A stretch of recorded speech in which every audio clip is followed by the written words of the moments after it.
Here's some tips for going on a first date to help you make sure that you're taking your relationship where you want it to go.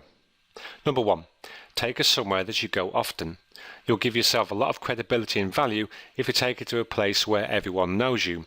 Stop and chat with the staff there, learn their names and make sure they know yours. It only says good things about you. If you don't have a place like this yet, make one.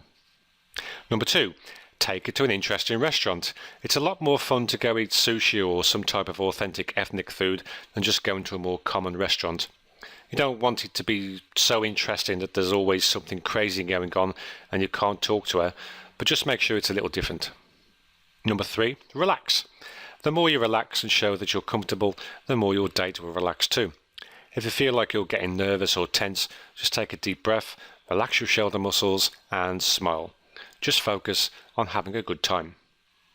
Number 4, get rid of your expectations. So many guys that I meet wrap expectations around everything they do. They think buying dinner equals she's going to be my girlfriend or wife. If you just spend the time that you're together having a good time, acting like you would around someone you already know well, and show that you couldn't care less if anything happens between the two of you, you'll have a much better chance of progressing things than if you act like she's the first girl you've seen in 20 years, acting really nervous and so dumb that she runs away.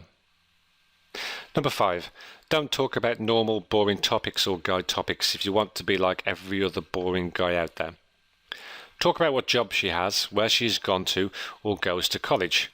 Only talk about guy topics like sports, lifting weights or something like that if she is already very interested in them. Also, don't cling to a topic like it's the only thing you can talk about. If the conversation dies, let it go. Number 6, have a story or two that you can tell if you run out of things to say. When the conversation stops, just say, anyway, and go into a story. The story doesn't have to be something too amazing, just a little bit different. Tell a story about a date that you went on and where your date did something embarrassing or funny. Women love to talk about relationships, and I've found that they are the easiest to come up with. If you're having problems, just grab a girly magazine and read it for 15 minutes or so. You should find more than enough things to talk about in that.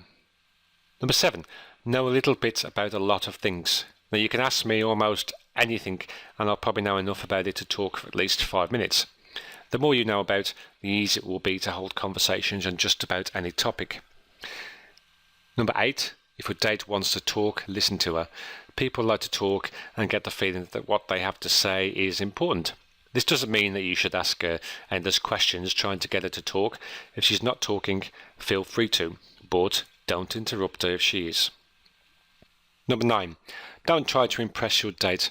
One of the worst things a guy can do is talk about how much money he has, what kind of a car he drives, or anything else that comes across as trying hard to impress. If you do have a cool house or car, let her find out when she sees it, and if she isn't impressed by it, don't be surprised.